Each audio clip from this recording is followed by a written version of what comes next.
Good evening everyone. हामी चाहिँ finally कुकुरलाई ट्रिटमेन्ट गरेर परिङ पुल आइपुगे साथीहरू। पानी पर्नु आँट्यो नौधुरको है। कुकुर बोकेर दिन्छन्छ पछाडि बिचरा।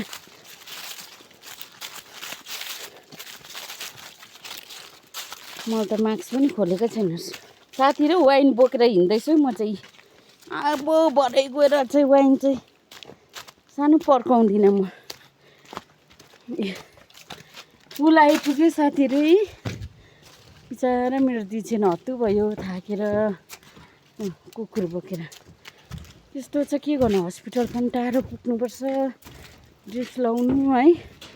अघि बिहान जाँदा माथि रोडबाट गएको, अहिले चाहिँ हामी तल्लो बाटो आएको है। पुल आइपुग्यो साथीहरू।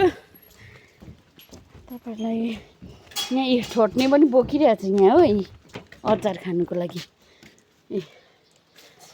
चाहिँ। फाइनली घरतर्फ लागे है हामी चाहिँ साथीहरू।